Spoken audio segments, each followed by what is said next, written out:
And we're back. It's been a little bit longer than 2 hours, about 2:10 or so. It's, mixing new silicone rubber, and give this an extra 5 or 10 minutes to still a little tacky, which is what we want. And I've mixed 15 ounces. That doesn't fall out, so it's got a right amount of Tyvek.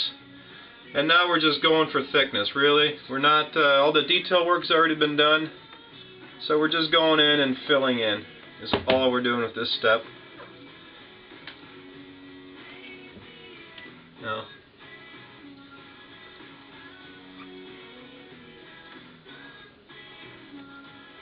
try to get as many of the undercuts out of the way. Like, there's still grooves where it went in, but for the mother mold that's going to go over top, it's way easier if you actually have nothing for it to grab onto. So if all your lines are straight, full, like there's just more of hills as opposed to, digging in and such. If you get rid of all that stuff, then you've got a mold that's incredibly easy to demold. So that's essentially what you want to do, is get rid of all the high spots and make it nice and even all the way around.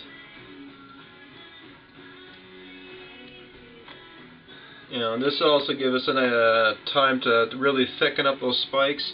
They're well covered, but at the same time as we just, want to get it all out of the way. And the spikes would be not so much a concern as far as an undercut, because you'd be making a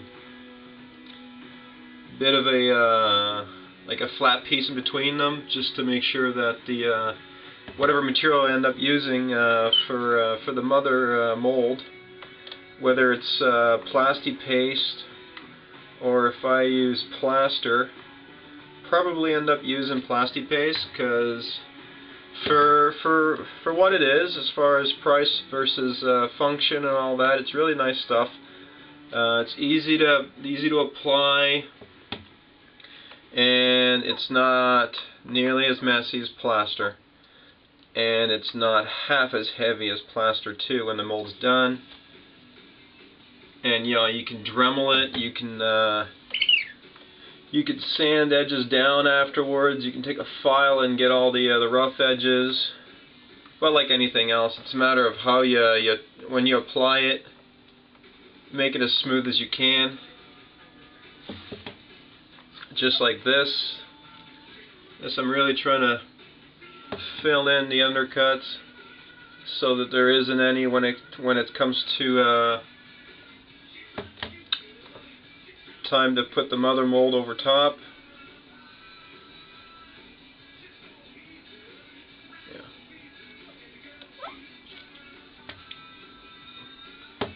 And this rotating stand makes it so easy.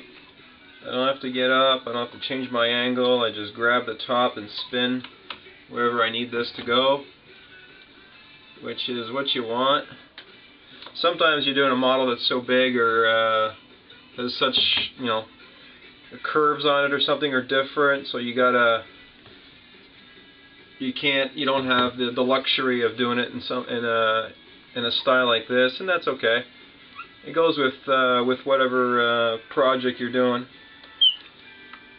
But if you're doing something simple, like if you're doing some costumes and stuff like that, and you're doing some forearms, or you're doing a leg brace, or whatever you're doing, it's way easier to actually have a piece that's on a stand like this, and that you can just go around and rotate and flip to whatever side you need it on. And it applies to this as it applies to sculpting. Sculpting is just as easy. Like you've seen, if you're watching this, you've probably seen all my other Guyver sculpting videos, or just sculpting videos in general. And it's so much easier when you have a form that you don't have to walk around it to work on.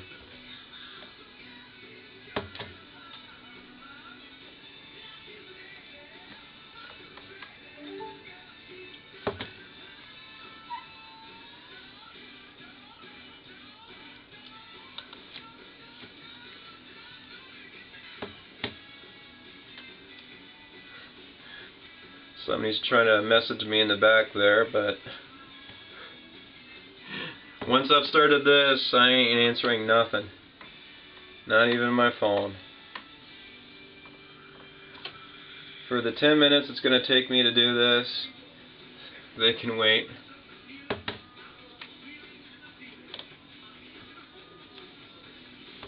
And the nice thing is there's really no prep work when you start doing the second step, like the heavier coat, the second coat of silicone latex. There is absolutely no prep work at all. You just mix and apply.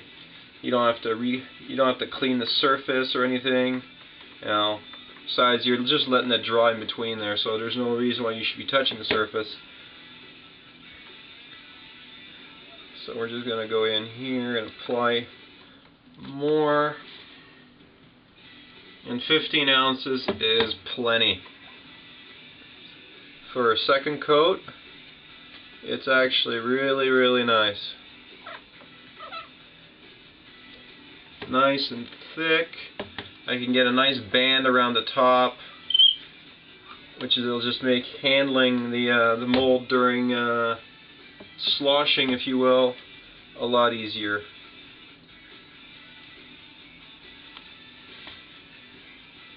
Now, brushes, you can go to the dollar store or Dollarama or what have you and buy a bunch of brush kits that usually sell like 5 or 6 brushes in a pack for like $1.25. Best buy you can get right there. And because once you have used one brush on the project, toss it. You will not be using it again. The nice thing about this is the brush is about the only thing that's going to be a waste on a project like this.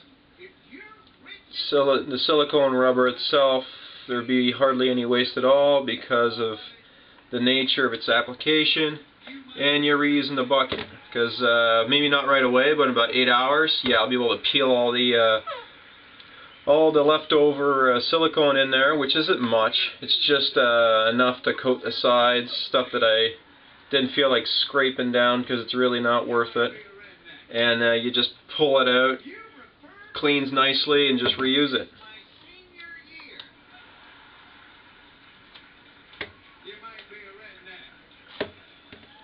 A little Jeff Foxworthy in the back there.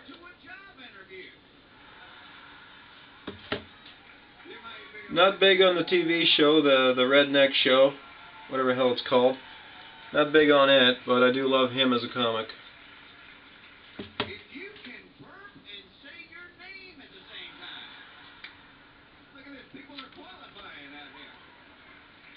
If your front porch collapses and kills more than 3 dogs, there might be a redneck. If your family tree does not work, you might just be a redneck. And you see stupid stuff everywhere. It's not just the South. I've worked in Cleveland. I was walking through the airport there. A guy came over the loudspeaker and said, "With a passenger that lost a hearing aid, please report to the Northwest ticket counter."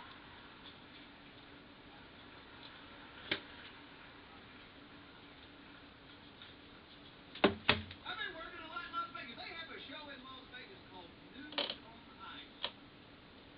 Who thought this up? Because you know what cold temperatures do to the human body. You got to figure women that pay $15 to see the show are kind of getting the short end of the stick there.